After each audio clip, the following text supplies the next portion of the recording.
آپ حجاج بن یوسف کی مثال لیں۔ یہ تاریخ اسلام کا ظالم ترین شخص تھا۔ اس نے عملی زندگی کا آغاز ٹیچر کی حیثیت سے کیا۔ یہ وہاں سے اقتدار کے ایوانوں تک پہنچتا ہوا بنو امیہ کے خلیفہ عبد الملک بن مروان کو ایک ایسا ظالم شخص چاہیے تھا جو کسی مقدس ہستی کی پرواہ نہ کرے اور نہ ہی کسی مقدس مقام کی۔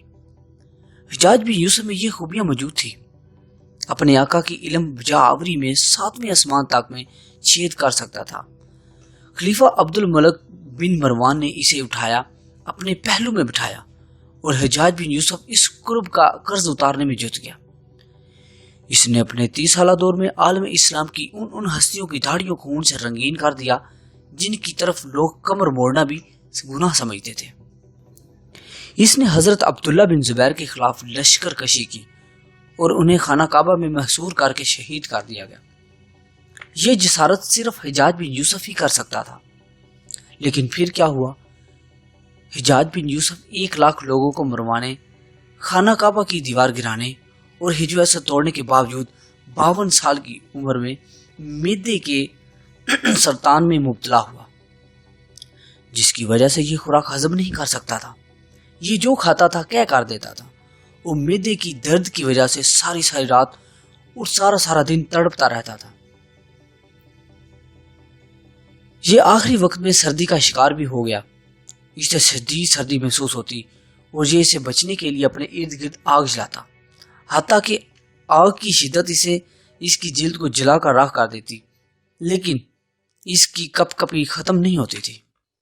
میں اکثر سوچتا ہوں حجاج بن یوسف نے جس اقتدار اور جس زندگی کے لیے اپنے ضمیر، اپنے ایمان، اپنے احساس اور اپنی انسانیت کی اتنی بڑی قربانی دی، اس کے بدلے میں اسے کم از کم 500 سال زندہ رہنا چاہیے تھا۔ لیکن افسوس، اسے ان تمام مظالم کے باوجود چند گھنٹوں کی اضافی مہلت بھی نہ مل سکی اور یہ فقط 52 سال کی عمر میں ہی مر گیا۔ آپ تاریخ میں حجاج بن یوسف سے ذرا پیچھے چلے جائیں، آپ یزید کے دور میں چلے جائیں۔ یزید کے دور میں کربلا جیسا جگر خراش واقعہ پیش آیا۔ حضرت امام حسین اور ان کے 72 ساتھیوں کی شہادت تاریخ انسانی کا دردناک واقعہ تھا۔ اس ہانے پر دنیا کا سنگ دل ترین مورخ بھی آنسو نہیں سنبھال سکتا۔ ابن زیاد اور شمر جیسے شکی القلب لوگوں نے یزید کے دور میں حضرت امام حسین اور ان کے 72 ساتھیوں کو کربلا کی تپتی ریت پر شہید کر دیا اور بعد از حضرت امام حسین کے جسد اطہر پر گھوڑے دوڑائے گئے۔ لیکن اس ہانے کے بعد کیا ہوا؟ شمر اور ابن زیاد نے یزید کے جس اقتدار کے لیے انسانی کی تمام حدیں بھلانگی، وہ اقتدار زندگی کربلا کے واقعے کے 3 سال بعد ختم ہو گئی۔ یزید حضرت امام حسین کی شہادت کے 3 سال بعد خود انتقال کر گیا اور ابن زیاد 5 سال اور شمر 2.5 سال بعد مر گیا۔ آپ اس سے ذرا آگے آئیں، چنگیز خان نسل انسانی کا سب سے بڑا قتل تھا۔ اس نے 84 لاکھ لوگ قتل کیے اور یہ اسی طرح کی ایک جلی مہم میں 65 سال کی عمر میں فوت ہو گیا۔ امیر تیمور نے 58 ممالک فتح کیے اور ہر ملک میں اس نے کھوپڑیوں کے مینار بنائے۔ اس نے 4000 شہر جلا کر راکھ کر دیے، لیکن یہ بھی 71 سال کی عمر میں فوت ہو گیا۔ محمود غزنوی نے ہندوستان پر 17 حملے کیے، اربوں روپے کا سونا اور چاندی لوٹے، لیکن یہ بھی 59 سال کی عمر میں اس عالم میں فوت ہو گیا۔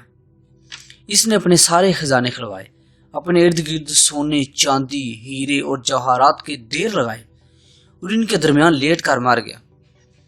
اس دنیا میں اقتدار کے لیے اشوک اعظم نے اپنے 64 بھائی مروا دیے، اورنگزیب عالمگیر نے اپنے والد کو تاج گل میں بند کر دیا اور اپنے 2 بھائیوں دارشکو اور شجاع کو قتل کر دیا، لیکن اس اورنگزیب کو بھی اقتدار اور زندگی کے چند سال ملے۔ ناظرین، اگر اپنی زندگی میں بھی جھانک کر دیکھیں تو ہم بھی تھوڑی سی دولت اور ذرا سی زندگی کے لیے دن رات ظلم کرتے ہیں۔ ہم دوسروں کا حق مارتے ہیں، ہم دوسروں کے ساتھ فراد کرتے ہیں، ہم دوسروں کی زمینیں، جائیدادیں اور فیکٹریوں پر قبضہ کرتے ہیں، ہم دوسروں کی زندگی بھر کی کمائی چھین لیتے ہیں، ہم چوری بھی کرتے ہیں، ڈاکے بھی ڈالتے ہیں، ہم اپنے مفاد اور اپنی انا کی تسکین کے لیے دوسروں کو قتل بھی کر دیتے ہیں، اور ہم سیاسی جوڑ توڑ بھی کرتے ہیں، ہم ڈرون بھی مارتے ہیں، خودکش حملے بھی کرتے ہیں، ہم دھماکے بھی کراتے ہیں، ہم اپنے مخالفوں پر جھوٹے پرچے بھی کرواتے ہیں، ہم اپنے مفاد کے لیے دوسروں کے گردے بھی چوری کرتے ہیں، ہم دولت و آرام کے لیے اپنی ماں باپ تک کو قتل کر دیتے ہیں، ہم اپنے بھائی اپنی بہنوں کو مار دیتے ہیں، ہم اپنی بیوی اور اپنے شوہر کو بھی مروا دیتے ہیں، اور ہم اس دولت، اس زندگی، اس اختیار اور اس اقتدار کے لیے اپنا ضمیر، اپنا احساس، اپنی انسانیت اور اپنا ایمان تک بیچ دیتے ہیں۔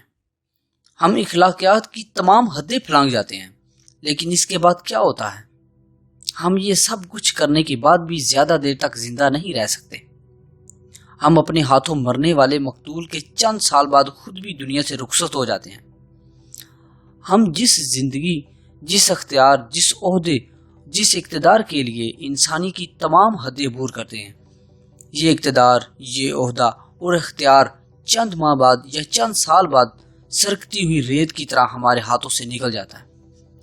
ہماری مدت اقتدار پوری ہو جاتی ہے، ہم سے ہمارا عہدہ چھین جاتا ہے، یا پھر ہم ریٹائر ہو جاتے ہیں، چند برسوں کی ذلت خواری کے بعد دنیا سے رخصت ہو جاتے ہیں، اور ہماری وہ دولت، وہ زمین، وہ جائیداد، وہ روپیہ پیسہ جس کے لیے ہم نے اپنا سب کچھ قربان کر دیا تھا، وہ محل کی طرح ہمارے ہاتھوں سے اتر جاتا ہے۔ زمین زمین پر رہ جاتی ہے، مکان و مکان اور فیکٹری بک جاتی ہے، روپیہ پیسہ بینک آ جاتے ہیں، یا کوئی سالہ بہنوئی لے کر اٹھ جاتا ہے، یا ہمارا کوئی بھائی جوئے یا طائف کے چکر میں اڑا دیتا ہے، یا پھر آخر میں یہ پیسہ طبیبوں ڈاکٹروں کے کام آتا ہے۔ حجاج بھی یوسف سے لے کر ہم تک انسانوں کے ساتھ ایسا کیوں ہوتا ہے؟ میں انسان کی اس بیوقوفی پر پریشان نہیں ہوتا، مجھے پریشانی ظلم کے بعد ظالم کے ساتھ ہونے والے سلوک پر ہوتی ہے۔ کیا کہا ترکی کی ایک کہاوت ہے کہ ظالم کے ساتھ ہمدردی ایک بہت بڑا ظلم ہے۔ میرا خیال ہے انسان جس زندگی، جس عہدے، جس اختیار اور جس زمین جائیداد اور روپے پیسے کے لیے اتنی قربانیاں دیتا ہے، یہ اس کے بعد اس سے چھینی نہیں چاہیے۔ اس انسان کو اتنی قربانیوں کے بعد مرنا نہیں چاہیے۔ اسے کم از کم 2-3 ہزار سال تک زندہ رہنا چاہیے، اور اس کے عہدے اور اختیار بھی کم از کم 1000 سال تک اس کے پاس رہنے چاہیے، کیونکہ یہ بڑی زیادتی ہے۔ انسان ابن زیاد اور شمر کی طرح حضرت امام حسین بھی شخصیت کو شہید کر کے رہتی، دنیا تک اپنے منہ پر کالک مل لے، اور اس کے بعد اسے محض 2-3 سال ملے اور اس کا خلیفہ صرف 3 سال زندہ رہا۔ کیا ہم صرف ان 2-3 برسوں کے لیے یہ سب کچھ کرتے ہیں؟ کیا مظلوم اور ظالم کی زندگی میں صرف 2-3 برسوں کا فرق ہوتا ہے؟ اگر فرق صرف اتنا ہے تو پھر ہماری سوچ اور ہماری کوششوں پر تف ہونا چاہیے۔ ہم کل کے بارے میں جانتے نہیں اور اپنے آپ کو آلودہ کرتے چلے جا رہے ہیں۔ ہمیں یہ سب کچھ نہیں کرنا چاہیے، اور اگر ہم کریں تو پھر ہمیں مرنا نہیں چاہیے۔